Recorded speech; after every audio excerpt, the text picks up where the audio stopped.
பட்டாசு விபத்தில் உயிரிழந்தோருக்கு 10 லட்சம் ரூபாய் நிவாரணமாக தர வேண்டும் எனவும் விபத்தில் பாதிக்கப்பட்ட குடும்பங்களுக்கு மறுவாழ்வு பணிகளை அமல்படுத்த வேண்டும் எனவும் உயர்நீதிமன்ற மதுரை கிளை தெரிவித்திருக்கிறது.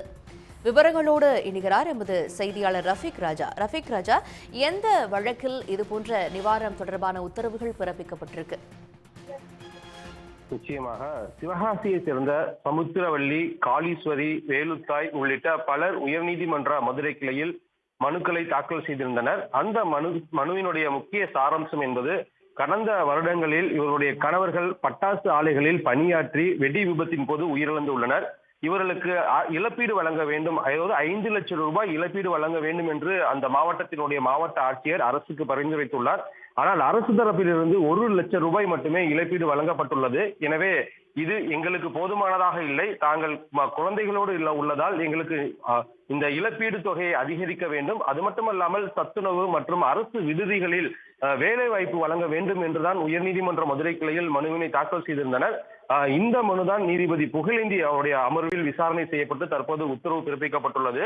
இந்த உத்தரவில் நீதிபதி அரசுக்கு பல்வேறு வழிகாட்டுதல்களை பிறப்பித்துள்ளார். குறிப்பாக இதுபோன்று, அதாவது பட்டாசு வெடி விபத்து என்பது நடைபெறக்கூடிய பட்சத்தில் அதில் உயிரிழக்கக்கூடிய ஊழியர்களுக்கு 1 லட்சம் 5 லட்சம் என்பது போதுமானதாக இருக்காது. இவர்களுக்கான நிதி என்பது 10 லட்சமாக உயர்த்தி வழங்க வேண்டும்.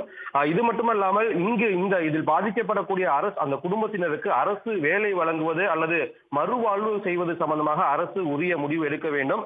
இது மட்டும் அல்லாமல் இந்த பட்டாசு ஆலைகள், அதாவது சிவகாசி என்பது இந்தியாவினுடைய மிகப்பெரிய ஒரு பட்டாசு உற்பத்தியில் மொத்தம் 90% பங்கு வகிக்கின்றது. எனவே இங்கு பாதுகாப்பு நடவடிக்கைகளை இன்னும் தீவிரப்படுத்த வேண்டும். இந்த பட்டாசு ஆலைகள் வெடி விபத்திற்கு பட்டாசு ஆலை நிறுவனம் என்பது காரணமாக இருந்தால் அதற்கான நிரந்தரமாக அந்த உத்தரவுகள் அவருடைய அனுமதியை ரத்து செய்ய வேண்டும் என்று பல்வேறு வழிகாட்டுதல்களை தற்போது வழங்கி நீதிபதி புகழேந்தி உத்தரவு பிறப்பித்துள்ளார்.